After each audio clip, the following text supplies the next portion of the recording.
This is my new and updated Hieratic build.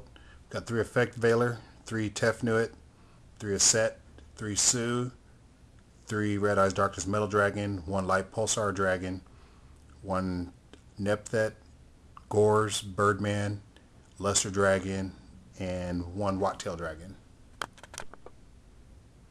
Next we have 3 Space Typhoon, 3 Hieratic Seal of Convocation, 3 Pot of Duality, 2 Forbidden Lance, 2 Monster Slots, 1 Book of Moon, Enemy Controller, Monster Reborn, Darkhold, and Heavy Storm. And I now only run 2 traps, 2 Torrential Tribute. 2 Attune, Exabeetle, number 25, Photon Strike Bouncer, Tyrus, Adris, Zimeo, 3 Gaia Charger. Then for the Synchros, Scrap Dragon, Void Ogre, Ancient Sacred Wyvern, and Black Rose Dragon. Okay, I'm displaying some of the kind of freaky card choices I have. Maybe some of them aren't so freaky to you, but a lot of people when I play them, they're like, why are you running that card? Monster Slots. I feel that the graveyard should be a better source of resources. Pot of Avarice is a good card, but if you do go off and you do dump 5 monsters in the graveyard in one turn, you should have won that game.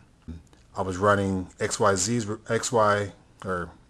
Reborn, but the problem with it is a lot of times if I would duality for it or draw it, I would wish it was something else, because I don't hardly set anything, and when I do finally set something, it gets MST'd right away because your opponent is sitting there with all these dead MSTs, and then you finally give them something to hit, and they hit it.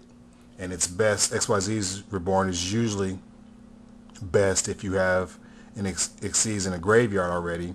That way you can chain it to the MST. The thing with Monster Slots is it allows you to keep going, especially after a Veiler or just to set up big plays.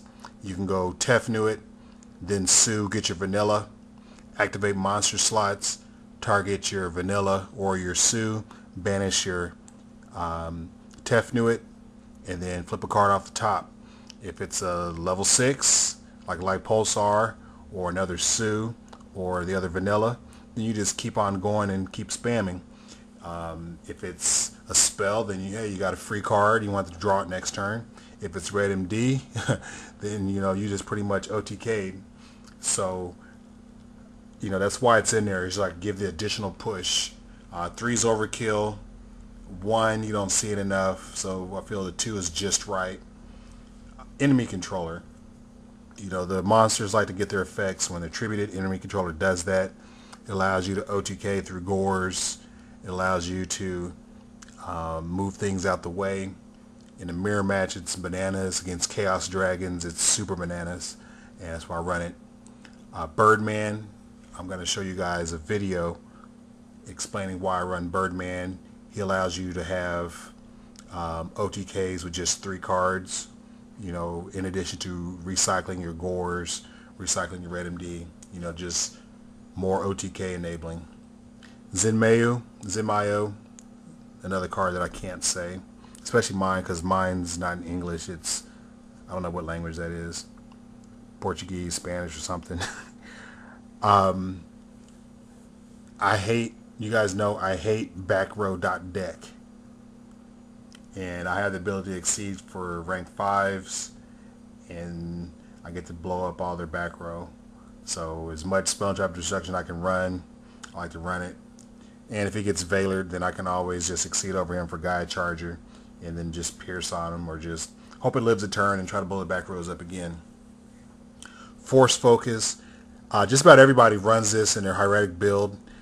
Mainly they say, well, you run it because if you have a tomb, if you exceeds for a tomb, and then you do your shenanigans, then you manage to make a Force Focus plus Wattail plus Gaia Charger. When you overlay on a tomb, it's an OTK. Well, there's another reason.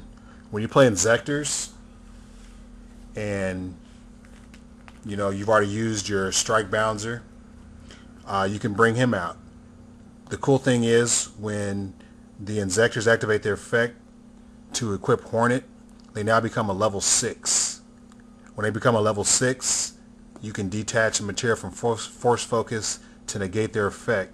So the Hornet just falls off and they lose their effect for the turn.